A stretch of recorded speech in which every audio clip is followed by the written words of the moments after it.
A vitória de Lewis Hamilton, o segundo lugar de Vettel e o terceiro de Alonso trouxeram a decisão do Mundial de Fórmula 1 para o Brasil. Estamos aqui com Lívio Orico, nosso repórter e carinhosamente chamado aqui na redação de professor. Professor, o Brasil mais uma vez, pela sexta vez, vai ser palco de uma decisão de Fórmula 1. Como é que você vê essa disputa aqui em Interlagos no próximo domingo?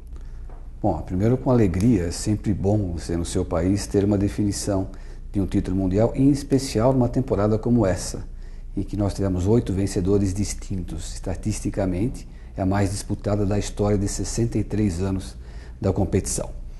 Esse é um aspecto. O outro é o que vai acontecer em Interlagos, que é o assunto da semana aqui em São Paulo e entre quem gosta da Fórmula 1 no mundo inteiro. Isso é um outro capítulo que a gente pode falar mais para frente. Vettel lidera o Mundial e é o que tem mais chance de ser campeão aqui em Interlagos. Você vê dessa forma também, Lívio? Sem dúvida. Ele depende apenas de si. Um quarto lugar, independentemente da colocação do Alonso, já garante o tricampeonato para o Vettel, algo que apenas Juan Manuel Fangio e Michael Schumacher conseguiram. O tricampeonato no sentido literal, 3 vezes campeão do mundo de seguidamente. Isso mostra em que patamar ele começa a se inserir já na história da Fórmula 1. O nome dele já associado a monstros, lendas como Fangio e Schumacher. Diante disso, as chances maiores são, claro, deles. Porém, é uma disputa em aberto. Do outro lado, nós temos um Fernando Alonso, que é um piloto absolutamente brilhante. Só o Alonso seria capaz, de entre todos que estão aí na minha leitura, de chegar aonde está hoje com um carro que na média é inferior ao da Red Bull e o da McLaren. Em alguns circuitos não, mas na média é inferior. Foi a competência dele, essencialmente, que levou ele a ficar nessa situação de ainda poder ser campeão do mundo na última etapa da temporada. Lívio, a Red Bull tem se mostrado um dos carros mais velozes aí nessas últimas etapas do campeonato. Também promete ser o carro mais veloz aqui em Interlagos. Eu digo isso porque o circuito propicia que a Red Bull seja um carro mais veloz de todos. E quais são as outras variantes que podem determinar essa decisão de título aqui no Brasil?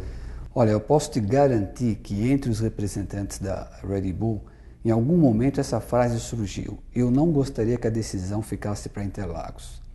As razões: primeiro, o traçado da pista de São Paulo, 4.309 metros, a natureza dele. Nós não temos nenhuma curva de alta velocidade, efetivamente. Aliás, é um problema de Interlagos que interfere até na formação de pilotos brasileiros.